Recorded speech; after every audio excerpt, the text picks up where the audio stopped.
very exciting. Okay, let's first say what the name of our podcast is, which is Made in Spain. So, welcome everyone to our first ever episode of Made in Spain.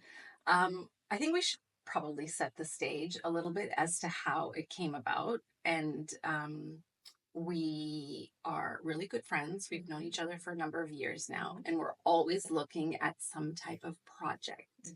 We have many ideas, many storyboards, mood boards, and this one just came about. I thought of something one morning. I messaged you. I said, we should do a podcast. We should call it this.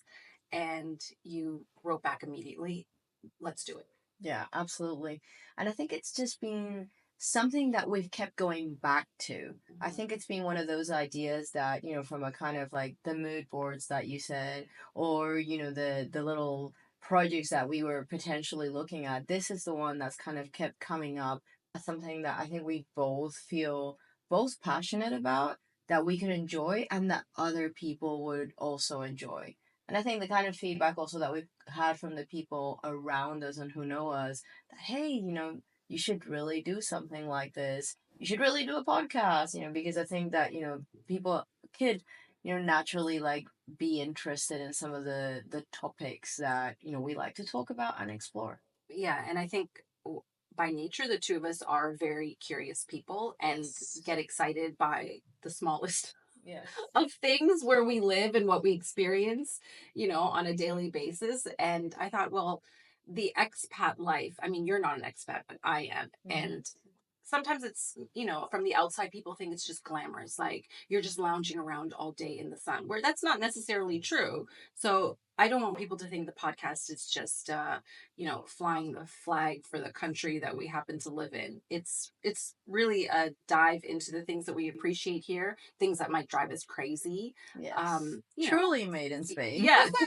Everything from, the wonderful things that this country has to offer, to some of the frustrating, bits and pieces about living here. Just like any country, we both had the chance to travel a lot. There's great things, and, there's things that you'd like to do differently. Yeah. I think it's going to be enjoyable for those people who want to learn, I think, as much as possible unbiased perspective on Spain from two very different angles, but also with a shared perspective in the middle of it. I think they may enjoy this. I think, Nalini, we should introduce ourselves and, get people an opportunity to get to know us a little bit better. So why don't you kick us off and tell everybody a little bit more about yourself, your background, how you got here? Yeah. Okay. Well, it's a sort of, I think, a funny story because in our family where we are not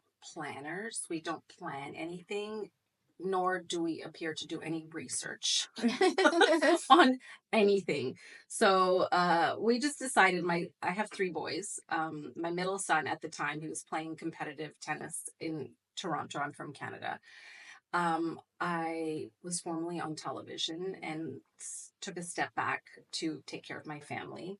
My husband travels quite extensively, as does yours. Yeah. And I just said to him one day, why not? Why don't we just go live somewhere else, try something different, especially for my middle son, because he was playing indoor tennis. And I said, why don't we, take him to a tennis academy? So we went to Mallorca. He went to the. So how did that come about though? Like, was it just like, okay, there's a tennis academy here, and we're going to Spain, or how actually, yes. Yeah. Okay. That was I'm being honest. I don't even know how I came to that. I think I started looking at tennis academies, and the Nadal Academy was opening that particular year. So, and he was really huge at the time as well. Yes. He so was at the peak of his career. I mean, honestly, I didn't even really know where Mallorca was. I didn't. I mean, I had an idea. To me, it was just a very glamorous place. And I thought, oh, well, why don't we go? And at the time, we were renovating our house. So my husband said, okay, we'll go stay there for 3 months with the kids and, see what it's like. And he actually went to a different academy at that time. We came back, and then the following year we decided, okay, we're going to enroll him in this academy. And I would live there so that he wouldn't be alone on the island. So we just moved. And your husband traveled back and forth From Mallorca while you were exploring and understanding how to live in a whole new country. In a whole new country. Had you ever lived outside of Canada No. before moving to Spain? No. Okay, so no, wow. no, I had never lived outside of Canada. I mean, my Spanish is horrific. But we're gonna test that. Yeah, in these that's episodes. that's another, yeah, at my expense, but I'm okay with that. And honestly, we did a tour of the school. We set Kai up to go to the academy. My husband rented the apartment. He just showed me what it looked like. I was like, oh, that looks good. I had no clue where anything was at all.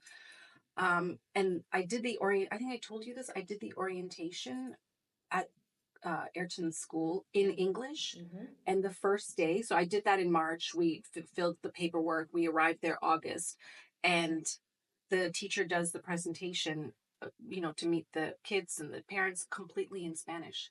And I sat there and I asked the parent, yeah, I said, is this not an English school? Yeah. Did they do not speak English here? And she said, no, it's an international Spanish school. Mm-hmm. I said, oh, okay. So I came home and I said, listen, he's 4, he's going to have to learn.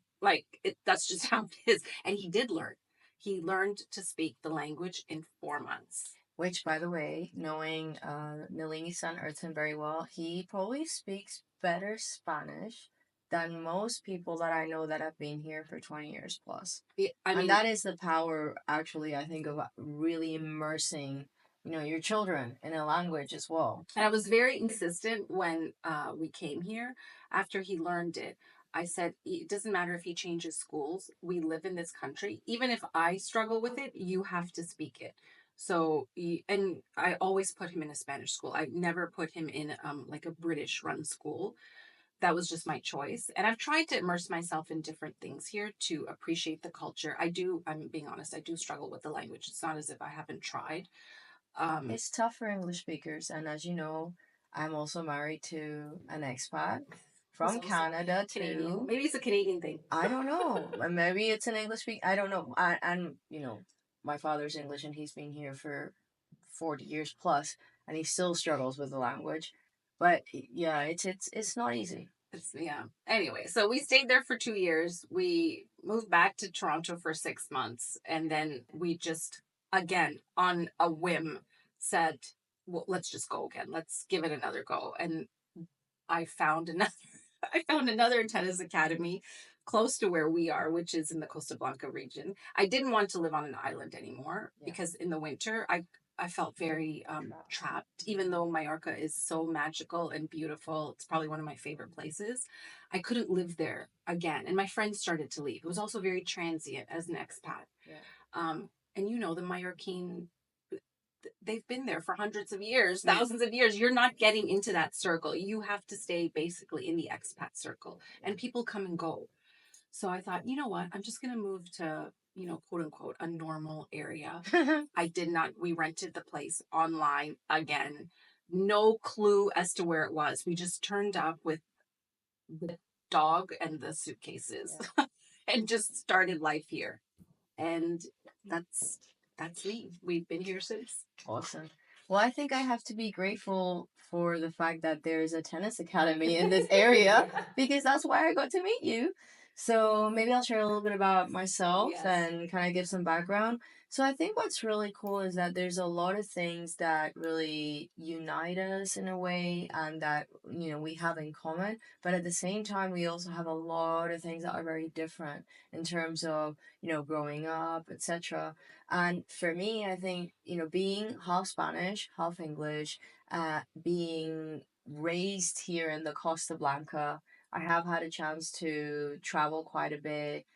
Some people do ask me, like, where is your accent from? And I get anything from, are you American or, Swedish? And I think my accent in English is very mixed because it does get heavily influenced by whoever I am spending a lot of time with. Right. Because it is my second language. So I am going to say that, if there's any time while we're doing this podcast, that I say something that sounds weird or that doesn't sound quite right, English is still, I am bilingual, but English is still very much my second language. So it's something to keep in mind. So raised here in the Costa Blanca, and I would say that one of the things that, is going to give me a perspective to be able to bring to the conversations that we have about Made in Spain is that I have had the chance to see a lot of different countries, but always thoroughly enjoy coming back home. Like this area really does feel like home more than just because I believe I was born here, but also because of the energy, the people, the places. I do think we're lucky that it is a very safe area and that we get to do a lot of things on a day-to-day basis that I think sometimes you can take for granted if you don't see other places, right? I mean, just we were talking about this. You go away and you Yes. think you're going to see this beautiful beach. You go on a vacation, and then you realize we have a beautiful beach 10 minutes from where we live, and sometimes we feel hard pressed to go. Absolutely. Like, Yes. say, okay, we will just stay in, but we'll get on a plane and fly to see a beach when we have one that is a blue flag, beautiful, clean beach. Yeah, absolutely. It is true that we do get spoiled, like you said, with the beaches, and sometimes you're like, oh, okay, so like, where should we go here? Should we go there? I mentioned to you that I was in the Caribbean last year, and I was a little bit disappointed in the Dominican Republic because the water wasn't as clean as I was expecting it to be. Because we are very spoiled because of the beaches here. And just for perspective, in terms of what I do in my day to day, I want to share with the audience that I'm a leadership advisor. I get to work with people from all over the world, and I do feel very privileged that I still get to be able to choose to live here in Spain, even though there's been times where it would have maybe made more sense to go and live elsewhere. I've always felt this is just a great central place when you're traveling a lot. You're in Europe and the US and Asia, etc., is not that far away. So I think, I'm very grateful that, I've been able to stay here by choice, Yeah. if that makes sense. Yeah, I think so. And even, I mean, have my Canadian passport. I can go home at any time. We still have a little place there. But the more time that I spend here, the more it starts to feel like home. Yeah. This lady told me something when I lived in Mallorca. I always kept my watch set to Toronto time. Oh, no way. And she always she said, you will change the time when you have arrived. Wow. Yeah. And I thought, oh, stop with that. I was like, don't tell me that kind of stuff. I just want to see what time it is. So when I call my family, but it was true. It was as if I was still holding on to that. And you kind of just have to, you let it go. And then you try to immerse yourself.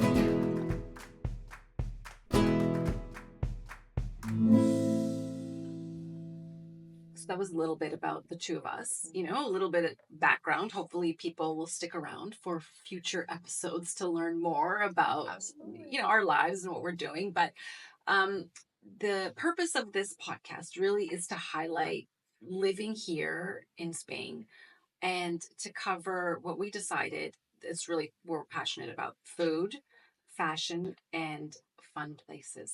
Absolutely. That either we have visited or are going to visit. Yes.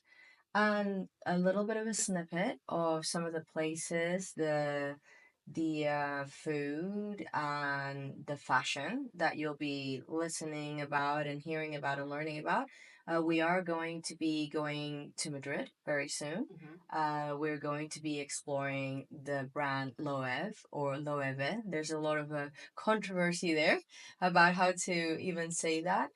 We'll be exploring a little more about the Costa Blanca. Won't reveal exactly where in the Costa Blanca just yet, but you'll get to learn about that very soon. And we'll also be talking about olives and olive oil, which will be exciting. And what's going to be another one of our themes there as well? Well, I think anything that we're really passionate about, which is food, the food here is fantastic. I mean, the quality of food is amazing, and you can go into the most basic of places and find the most delicious food.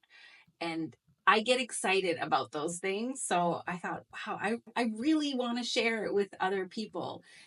And even just my friends or family, when I have something that's delicious or simple, or I'm in a little rustic area, I want to FaceTime and show people and say, this is fantastic. You don't have to spend a lot of money. You can spend limitless here in this country on anything that you want. However, you don't have to. You can go to a little mom and pop shop and have the most delicious meal. Sometimes, actually, I think that those are the best. Me too. Like, you end up having the best experiences, the best meals when you least expect it. Yeah, it's nice to go to, like, the fancy restaurants sometimes, but I do think it goes back to something that's a key theme across the different topics that we're going to touch, and it's quality. So it's quality of the produce, quality of the products, Exactly. Quality of the production, the artisan, the artisanship. I think there's a theme there that we both really appreciate high quality, and high quality doesn't always have to mean high expense, but high quality in terms of what you can experience from what you're eating, what you're seeing, what you're consuming. Yeah, and also when you're talking about quality and fashion, this has been a learning experience for me as well. Just the amount of things that are produced here in Spain, in particular regions, by artisans that they're using techniques that are, 200 years old in high end fashion. So it's a discovery. It's amazing to learn that it's just here in a town that's a 5 hour drive away from us, and it's to showcase that as well, just the workmanship and the beauty and the art in that. It's not just that designer bag that you may see in a store walking down the Gran Via in Madrid. There's a lot of history behind that. There's hundreds of years of history behind that, and I've been able to educate myself from that perspective, that I maybe don't agree with the price tag all the time. Of course. But I can understand why they're charging that when you look at what goes on behind it. Absolutely. So as we are continuing to develop what the podcast is going to be, and what we're going to be highlighting on the episodes, we obviously have a lot of different plans, especially for our first season, but we'd love to hear from you. So if you have some suggestions, or there's something you're particularly interested in learning about Spain, and you think it goes well with some of the themes that we've shared, please drop us a comment on any of the platforms that you are engaging with us in, and we will be bringing it up in the different episodes and looking into it to make sure that we meet your needs. And I think this brings us to our next sort of area, which is slice of life. We're going to cover what's happened in just an organic way in our lives over the last week or so, or what we've been up to, or experiences that we've had, and share a little bite of food, nice little drink. Every week we will feature something that is Spanish, either a wine, a cava, maybe coffee. Doesn't have to be anything alcoholic. And then, although that's probably going to be a recurring theme, given that we also want to enjoy doing this with you. Yeah, and then we'll feature a food. So I think that leads us to our slice of life.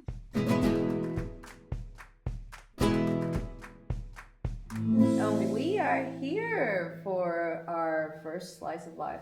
First slice of life. Literally, it's a slice of bread. Tostada. Awesome.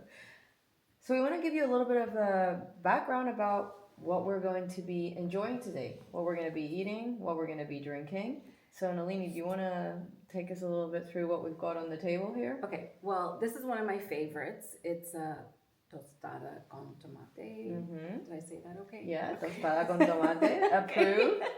And this is a café bombón.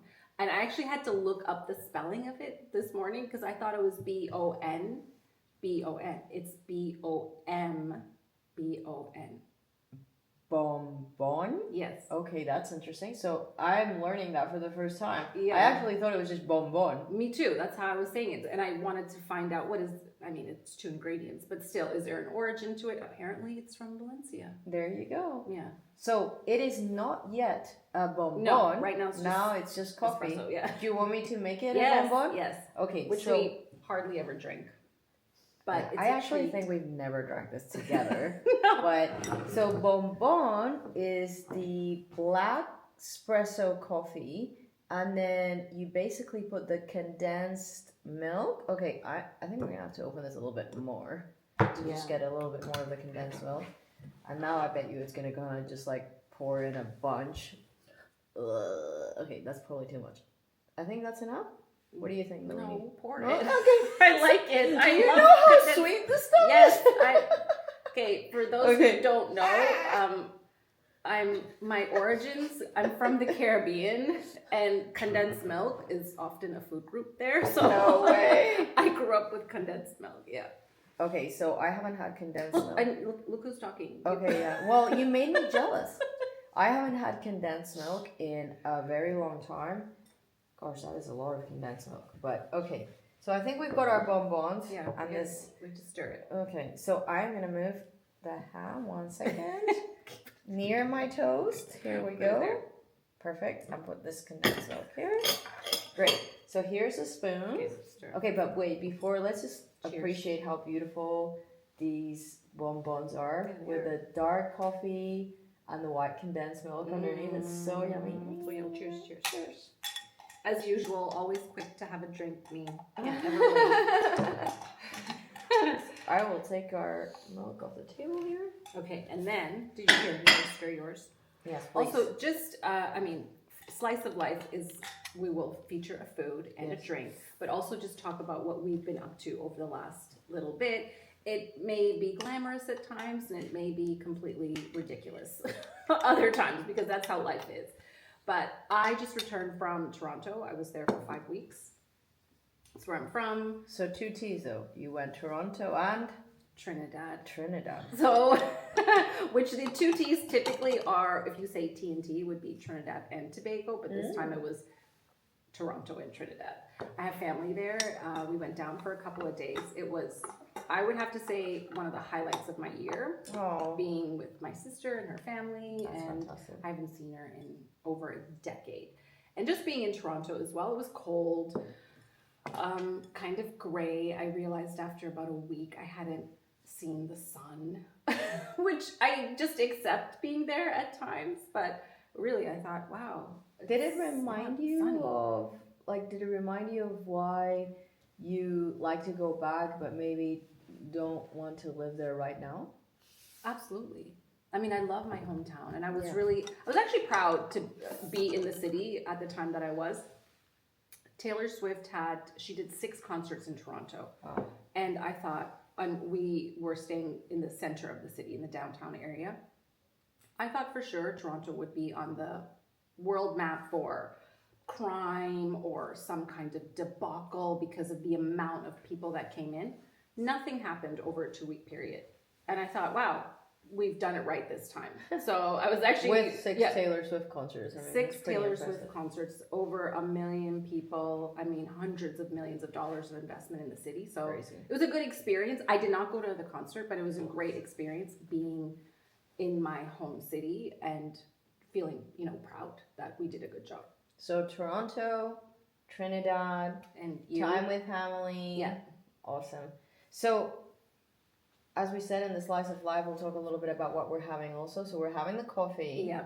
And then for the tostadas, yes. Can you tell us, Nalini, how you went about the tomato? Oh, well, people might not know this, but this is actually a cooking hack. If you were to just take a tomato and put it on a grater, a box grater or a hand grater, you get the pulp and you kind of get rid of the seeds and all the bits that you don't necessarily want. So even just for cooking, it's a really easy way to use a tomato. It is a little bit of an argument here in Spain, like how do you go about getting your tomato on your toast? So some people will cut it and they'll just rub it directly on the toast, but as Nalini said, you waste a ton of the tomato doing that. Also, I think what's really nice about doing it like this, where you grate it, is that it kind of emulsifies a little bit, and it really kind of gives a really beautiful flavor.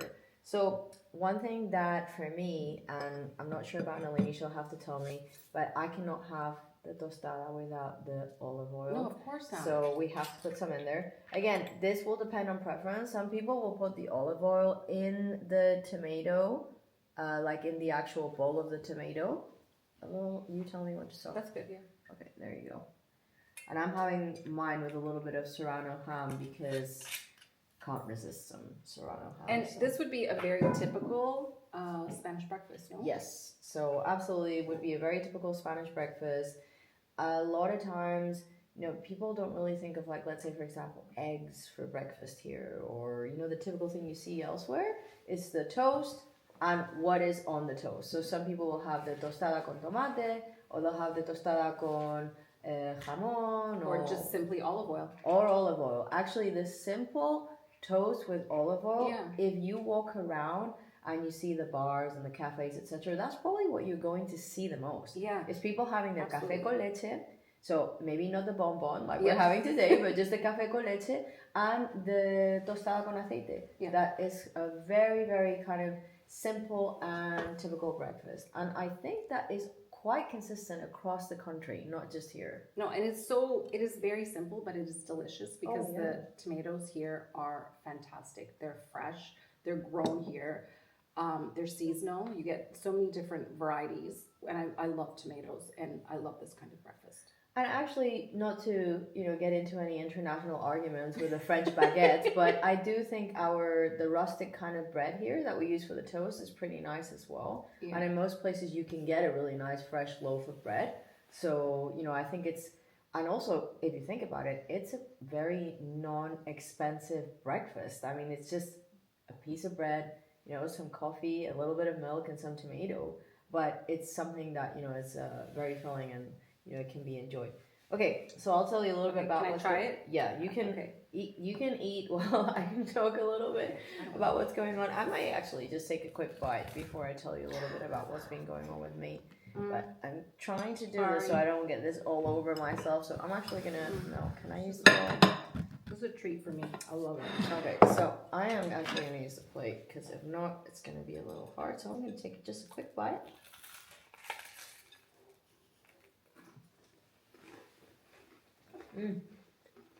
It's so good. It's so good.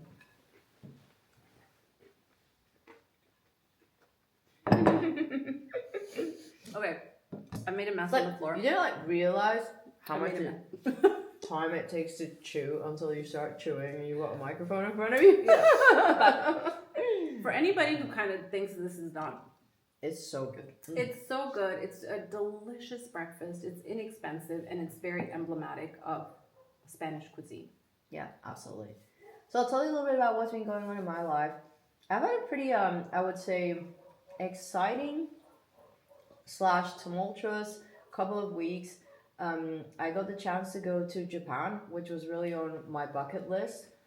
Somewhere that I'd never been to for work or anything like that. And I've always really wanted to go to Japan. And it's because I grew up watching a lot of Japanese cartoons. Okay.